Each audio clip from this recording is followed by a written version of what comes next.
We're talking with Barb Weza and Bert Pedersen, and we're going to talk Community Lifeline this morning. Good morning to you both. Good morning. Thanks for coming back in. We had you in a couple weeks ago. A lot of folks went back and looked over those interviews that we had with you. Today we're going to talk about the cold weather shelter, but let's go back just a few days ago, I suppose, and this big storm that happened.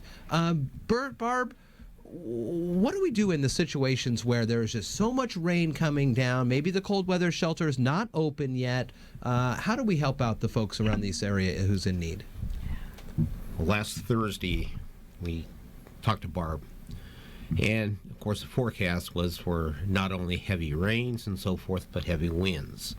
And some of our clients run the risk of having trees coming down on them, on their structures or tents or whatever they might have.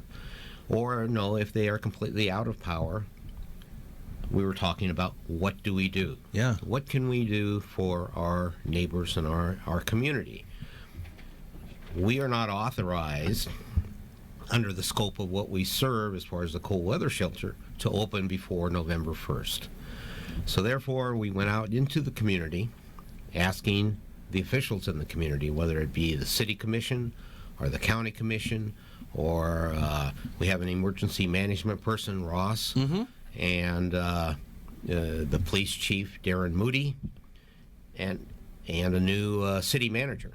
And we said, no, what is the procedure and what process do we do? And we sort of got a runaround as far as what is the proper procedure. Okay. Well, we ended up,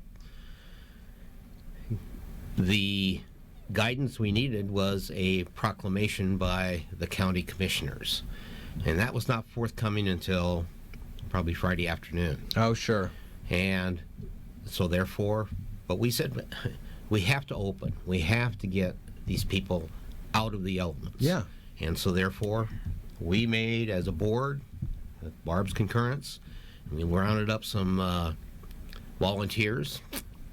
We utilized our individual who heads our shelter operation, and we said, okay, no, if necessary, we'll come up with some funds to pay him, even though it's not part of, quote, our FEMA situation. Interesting. So we did open as far as for the shelter. Okay. And then, I don't know, when exactly was the emergency? So Friday afternoon, about 2 p.m., when I was finally able to contact Ross McDowell, he stated to me that the county commissioners had just 10 minutes ago declared a state of emergency in Mason County, and he said, and we are looking for buildings in Mason County other than schools, because we want to keep continuity for the kids if in fact we have a major storm and we want to get them back in school on Monday morning. Yeah. But would you be willing to have your building designated as an emergency shelter for Mason County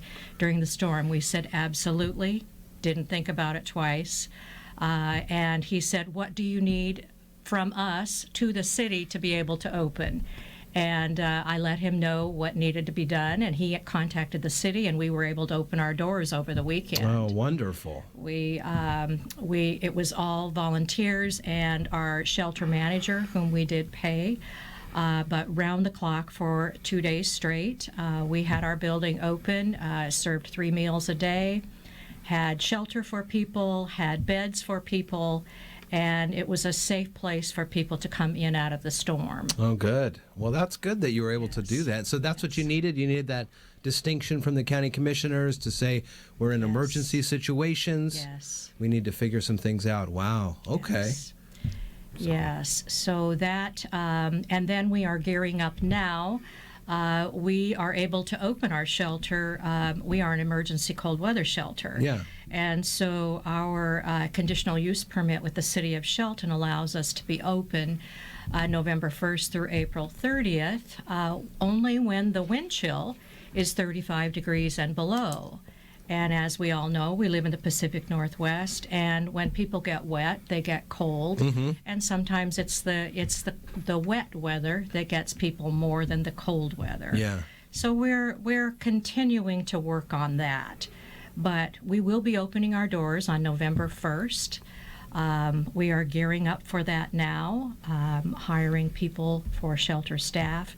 We have 2 to 3 staff members on staff every night, a male and a female, and have separate sleeping areas for our men and our women.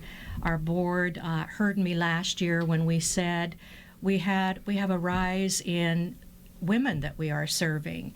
In the past, we have served about 25% of our 35 beds every night, which were women. Last year, we were 50-50. Wow. And so there is a greater need, and the board is gearing up to expand our women's sleeping area and to improve that for the women's sleeping area. So we're very excited about that. Going back to the restrictions because of the wind chill and things like that, is this Yes.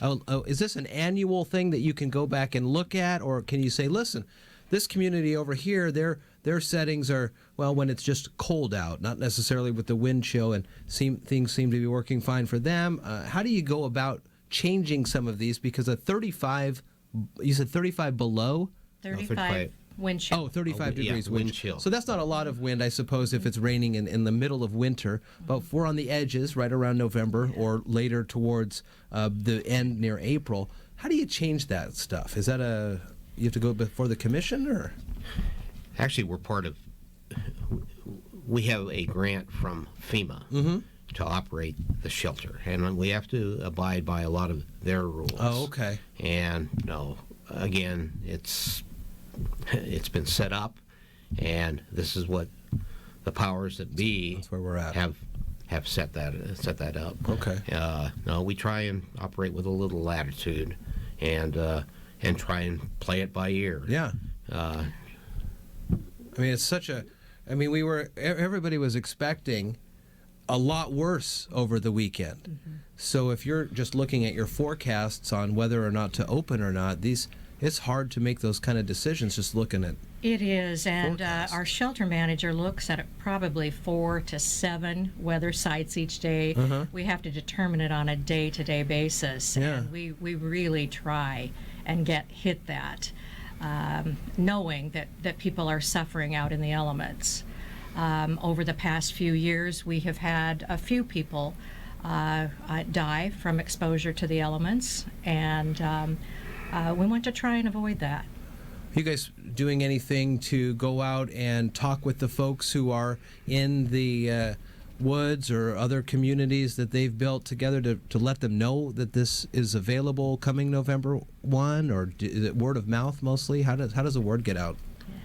It's basically a lot of word of mouth, but we have partners in this community, social service agencies and so forth like that, who are aware of what we do. Uh-huh. And of course, 211 is an emergency line type situation that Sure.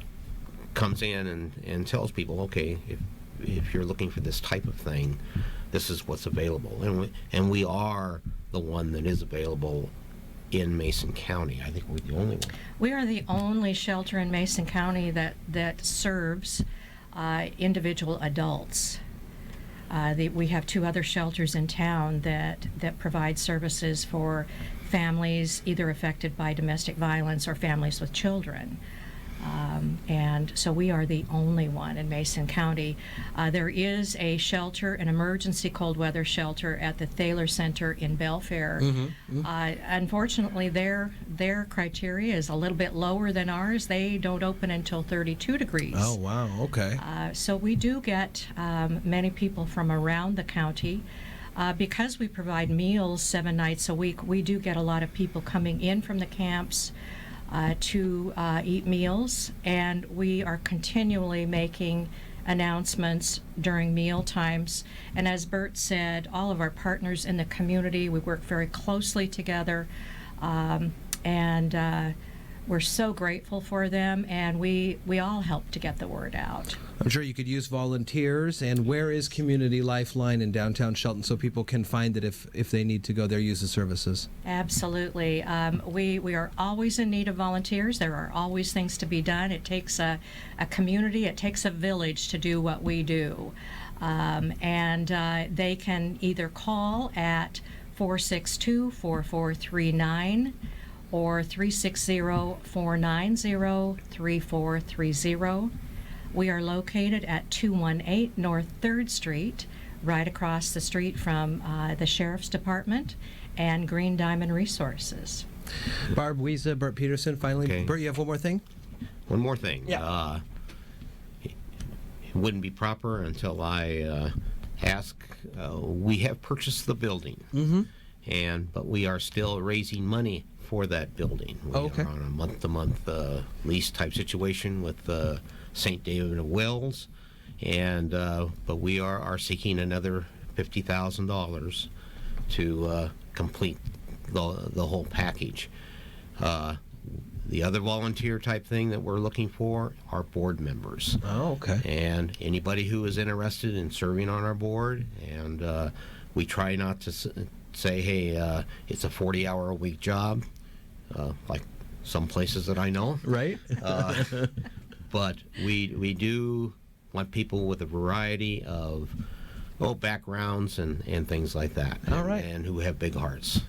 Community Lifeline, a great service for many folks in this area. Barb Weiza, Bert Pedersen on the air today with me talking about this. Cold weather shelter will open up on the 1st of November unless there's any other proclamations by the county commissioners, and runs through the 1st of April of next year. Barb, Bert, thanks for coming in today and making sure that people are aware of this big issue. Thank you. Okay, thank you very much.